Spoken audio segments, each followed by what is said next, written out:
So guys வணக்கம். இந்த வீடியோவில் என்ன பார்க்க போறோம்னா, இது வரைக்கும் யாரும் சொல்லிடாத, யாரும் வீடியோ போடாத ஒரு கண்டென்ட். ஸோ நம்ம எக்ஸ்எஸ்ஆர் வாங்கினதுலேருந்து எவ்வளோ செலவு இழுத்து விட்டுருக்கேன் அப்படிங்கிறதான் பார்க்க போகிறோம். ஸோ அதாவது ஒன்று ஒன்றா ஒரு பாயிண்ட் கூட விடாமல் எல்லாத்தையும் ஆட் பண்ணி சொல்ல போகிறேன். ஸோ இதன் மூலமாக நீங்கள் வண்டி வாங்கலாமா வேணாமான்னு கூட டிசைட் பண்ணுற அளவுக்கு ஒரு பெரிய அமௌண்ட் வருது. ஸோ அது வந்து உங்களுக்கு எனக்கு டிஃபர் ஆகலாம். அது நீங்கள் வேணும் உங்களுக்கு தேவையானங்கிறதெல்லாம் கழிச்சிட்டு பிளான் பண்ணீங்கன்னா உங்களுக்கு ஓரளவுக்கு ஐடியா வந்து நல்லாவே தெளிவாக கொடுக்குற மாதிரி தான் நான் வந்து டிசைட் பண்ணியிருக்கிறேன். ஸோ பார்த்துட்டு உங்கள் கருத்துக்களை வந்து கமெண்ட் செக்ஷனில் சொல்லுங்கள். இதான் தேவையில்லாத செலவு பண்ணி விட்ருக்கப்பா அப்படின்னு நினச்சிங்கன்னா அதையும் சொல்லுங்கள். ஆனால் வேறு தான் பண்ணியிருப்பேன், பட்டு இதெல்லாம் தேவையில்லை அப்படின்னு நினச்சிங்கன்னா அதையும் சொல்லுங்கள். ஸ்டார்ட் பண்ணலாமா? ஸோ ஃபஸ்ட்டு எடுத்தோடனே நான் வண்டி வாங்கின உடனே நான் பண்ண முதல் செலவு வந்து அது கிராப் ஹேண்டில் போட்டது தான். பின்னாடி வந்து நமக்கு பிடிச்ச எதுவுமே இல்லைங்கிறதுனால கிராப் ஹேண்டில் வந்து நெசசரி அப்படிங்கிறனால அது வாங்கினேன். ஸோ அது வந்து ஒரு 1200 ஆச்சு. ஸோ அதுக்கப்புறம் பின்னாடி சீட்டு வந்து எனக்கு முன்னாடி பின்னாடி சீட்டில் நான் உட்கார சீட்டு வந்து நான் கொஞ்சம் ஹைட்டு கம்மிங்கிறனால எனக்கு வந்து கால் பேலன்சிங் வந்து அந்த அளவுக்கு சரியாக இல்லை. அதனால அந்த ஃபோமு கொஞ்சம் அட்ஜஸ்ட் பண்ணதால அதுக்கு வந்து ஃபோம் அட்ஜஸ்ட் பண்ணுறதுக்கு ஒரு 350 சம்திங் வாங்கினாங்க. ஸோ அதுக்கப்புறம் ஸ்க்ரீன் கார்டு, ஸோ மீட்டரில் ஆல்ரெடி லைட்டாக சின்ன சின்ன கீரல்கள்லாம் விழுந்த மாதிரி இருந்தது. அதனால ஸ்க்ரீன் கார்டு வந்து போட்டேன். அது வந்து ஒரு 200 ஆச்சு. ஸோ அதுக்கப்புறம் டேங்க் பேட் சீனுக்காக சும்மா சைடில் ஓட்டினேன். அது ஒரு மாதிரி கிரிப்புக்கு நல்லா தான் இருக்குது. இருந்தாலும் இந்த பிளாஸ்டிக் டேங்கை பிடிக்கிறப்போ இது ஓட்டினதுக்கப்புறம் ஒரு மாதிரி ஃபீல் நல்லா தான் இருக்குது. அது வந்து 250 400 வந்துச்சு. நம்ம 250 வச்சுக்குவோம். ஸோ அதுக்கப்புறம் வந்து மட்கார்டு ஃப்ரண்ட்டில் வந்து சைலன்சர் மேலே சேர் அடிக்குது அப்படின்னு சொல்லி நானே பண்ணுறேன் அப்படின்னு ஒரு சில வேலைகள்லாம் பண்ணேன். பிவிசி போய் பருத்து டபுள் சைட் டேப் போட்டு அதெல்லாம் பண்ணேன். பட் வாட்டர் வாஷ் விடும்போது அது வந்து நம்ம என்னதான் கண்ணுங்கருத்தமாக வச்சுட்டோம், அவங்க அடிக்கிற ஃபோர்ஸுக்கு அது பிச்சுட்டு போயிடுது. அதனால் அது ஒன்று பண்ணேன். அது வந்து ஒரு 250 வச்சுக்கங்க. அதுக்கப்புறம் நான் மறுபடியும் போய் ஆஃப்டர் மார்க்கெட்லேயே கடையில் கொடுத்து ஒரு மட்கார்டு வந்து போட்டேன், ஸ்க்ரூ பண்ணியே போட்டேன். ஸோ அது வந்து ஒரு 350 ஆச்சு. ஸோ அதுக்கப்புறம் டெயில் டெய்டி வந்து சீன் போடுறதுக்காக அது ஒன்று போட்டேன். அது வந்து ஒரு 450 ஆச்சு. ஸோ டெயில் டெய்டி போட்டால் உங்களுக்கு அஃப்கோர்ஸ் பின்னாடி இருக்க டெயில் பூச்சினாலே சேரடிக்கும். அதனால் வந்து டயர் ஹக்கர் அது வந்து ஒரு 900 சம்திங் வந்துச்சு. அதுக்கப்புறம் வண்டி இது சஸ்பென்ஷன் மேலே ஆர்ஆர் யூனிட் மேலாம் சேரடிக்குது அப்படின்னால ஷார்பின் மட் கார்டுங்கிறது நம்ம நிறைய பேர் போட்டிருப்பாங்க. நானும் அதுக்கு வந்து போட்டேன். அது வந்து ஒரு 900 ஆச்சு. சரி 800 ஆச்சு. அதுக்கப்புறம் ஸ்பேனர் நிறையா வாங்கியிருக்கேன். ஸோ 10 11 15 16 அப்படின்னு வரிசையாக எல்லா சைஸும் வாங்கி வச்சிட்டேன். ஈவன் பின்னாடி வீலோட ஆக்சில் போல்ட் கழட்டுற அளவுக்கு கூட என்கிட்ட ஸ்பேனர்ஸ் எல்லாமே செட்டாக இருக்குது. ஸோ அது வந்து ஒரு 1000 ரூபாய்க்கு வாங்கி வச்சிருப்பேன்னு வச்சுக்கோங்க. ஸோ அதுக்கப்புறம் ஃபர்ஸ்ட் சர்வீஸோட காஸ்ட் வந்து ஒரு 1260. ஸோ இது வந்து குறைச்சிருக்கலாம், செயின் லூப் நானே பண்ணிக்கிறேன்னு சொல்லியிருந்தா. பட் ஃபர்ஸ்ட் சர்வீஸ்னால அது எனக்கு தெரில. ஸோ அது வந்து ஒரு 1260. பட் செகண்ட் சர்வீஸில் வந்து 990. ஸோ அது வந்து எனக்கு வந்து செயின் லூப்லாம் எனக்கு வேண்டாம்னு சொன்னதால எனக்கு இந்த அமௌண்ட்டுங்கிறது வந்தது. ஸோ அதுக்கப்புறம் வந்து பெட்ரோல் கிட்டத்தட்ட நம்ம வந்து ஒரு 7000 கிலோமீட்டர் கிட்ட ஓட்டிட்டோம். 45 மைலேஜ் வருதுன்னு வச்சுக்கோங்க. 45 விட கொஞ்சம் எக்ஸ்ட்ரா தான் வரும். ஸோ இருந்தாலும் லோவஸ்ட் 45னே வச்சுக்கிட்டா கூட 1000 கிடைச்சா 450 கிலோமீட்டர் 4000 கிலோமீட்டர் வச்சுக்கிட்டா கூட ஆல்ரெடி தான் கணக்கு போட்டு வச்சிருக்கேன். 15,000 ரூபாய்க்கு பெட்ரோல் வந்து போட்டிருப்பேன் ஒரு 7000 கிலோமீட்டருக்கு. ஸோ ஒரு 6600 ஒரு 6700 கிலோமீட்டர் சம்திங் இப்போ வரைக்கும் ஓட்டியிருக்கேன். இப்போ வரைக்கும் எனக்கு வந்து ஒரு 15,000 ரூபாய்க்கு நான் வந்து பெட்ரோல் மட்டும் அடிச்சிருக்கிறேன். ஸோ இது இல்லாமல் வாட்டர் வாஷ் விட்டது. ஸோ கம்பெனி அந்த சர்வீஸ்லையும் வாட்டர் வாஷ் பண்ணுவாங்க. நான் தனிப்பட்ட முறையில் நான் போய் பண்ண வாட்டர் வாஷுக்கு வந்து ஒரு 1000 ரூபா கிட்ட ஆயிருக்கும். ஸோ அதுக்கப்புறம் மெயின்டெனன்ஸ், செயின் லூப்பும் செயின் கிளீனரும். நான் செயின் கிளீனருக்கு பதிலாக WD-40 தான் அதிகமாக யூஸ் பண்ணுவேன். ஸோ செயின் லூப் அடித்தது வந்து 300 கிலோமீட்டருக்கு ஒருக்கா அடிக்கணும். ஸோ எனக்கு வந்து ஒரு செயின் லூப் பாட்டில் வந்து ஒரு 3 டைம் இல்லை அதை விட ஒவ்வொரு டைம் வந்து ஒரு 4 டைம் வரும்.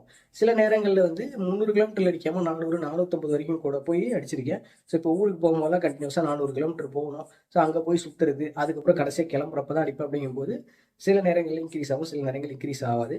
ஸோ அப்படிங்கிறப்போ ஒரு 6-7 பாட்டில்னு வச்சுக்கிட்டா கூட எனக்கு வந்து ஒரு 250 அப்ராக்சிமேட் வேல்யூன்னு வச்சுக்கிட்டோம்னா ஒரு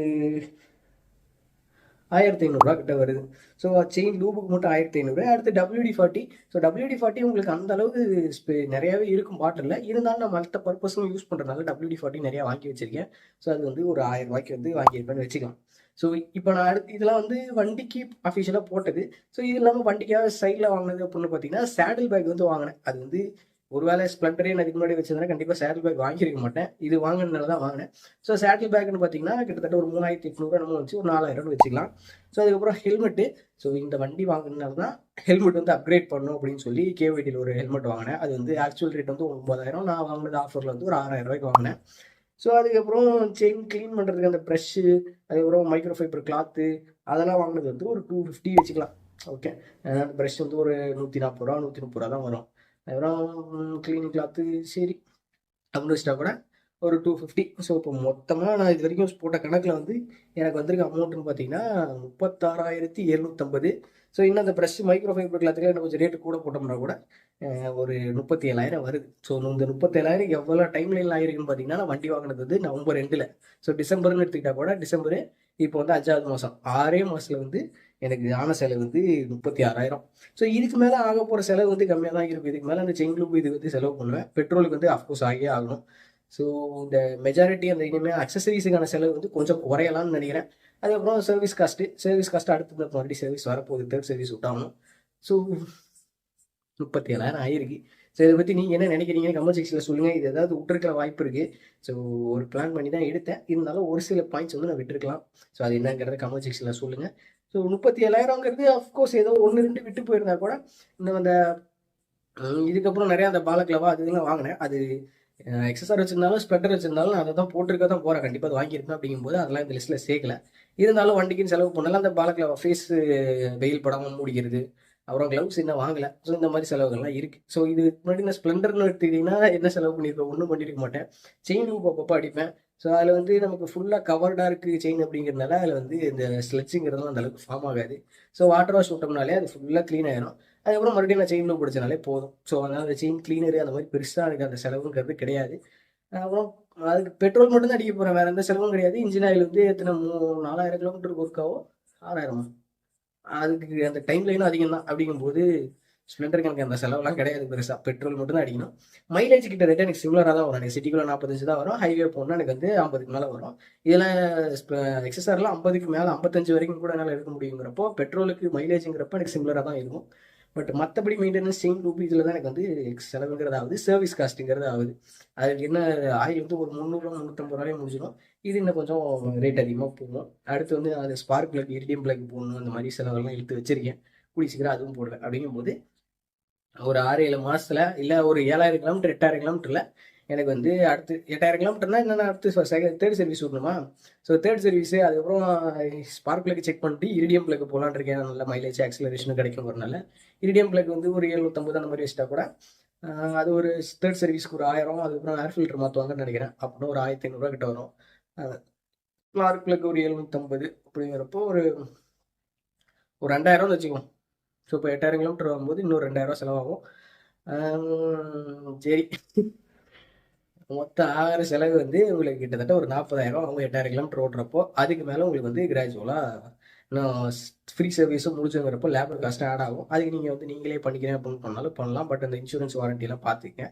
இதுதான் வண்டி வாங்கின ஆகக்கூடிய செலவுகள். ஸோ இதை தவிர வேறு ஏதாவது கருத்துக்கள் இருந்தால் கமெண்ட் செக்ஷனில் சொல்லுங்கள். நன்றி. எடிட் பண்ணும்போது தான் இன்னொரு மேட்டர் ஞாபகம் வந்தது. நம்ம வண்டிக்கு வந்து சென்டர் ஸ்டாண்டு போட்டிருக்கோம். அது இல்லாமல் வைப்ரேஷன் டேம்பிங்கோட மொபைல் ஹோல்டர் வந்து போட்டிருக்கோம். ஸோ சென்டர் ஸ்டாண்டு வந்து ஒரு 600 மொபைல் ஹோல்டர் வந்து ஒரு 1,400 2,400 நினைக்கிறேன். ஸோ 2,000 3,000 ஆயிருக்கும். ஸோ ரெண்டும் சேர்த்திங்கன்னா அப்படிங்கிறப்போ உங்களுக்கு வந்து ஆல்ரெடி கணக்கு வந்து 40,000. இப்போ எதை சேர்த்திங்கன்னா 42,000 43,000 ஆகும். இதே மாதிரி இப்போ மறந்து போய் மறுபடியும் ஆட் பண்ண மாதிரி இன்னும் வேறு ஏதாவது ஆட் பண்ணணும் ஒரு 45,000 கிட்ட வரும். ஸோ மொத்தத்தில் ஒரு 8,000 கிலோமீட்டர் நீங்கள் வண்டியை கிராஸ் பண்ணும்போது உங்களுக்கு வந்து ஒரு 45,000 கிட்ட ஆகும். என்ன மாதிரியே கணக்கு பார்க்காம வண்டிக்கு எப்படின்னா என்ன வேணாலும் செலவு பண்ணுவேன்னு பண்ணிங்கன்னா இதர செலவுகள் சரி 45,000 வருங்க, அவ்வளோதான். இதுக்கு மேலே நீங்கள் கொஞ்சம் சீக்கிரமாக இருக்கிறீங்க, அக்சசரிஸ்லாம் கண்டதெல்லாம் எதுவும் போடாமல் இருக்கிறீங்கன்னா உங்களுக்கு வந்து கொஞ்சம் கம்மியாக வரலாம். பட் இதுதான் என்னோட வேல்யூ. ஸோ இதை தவிர வேறு ஏதாவது கருத்துக்கள் இருந்தால் கமெண்ட் செக்ஷனில் சொல்லுங்கள். நன்றி.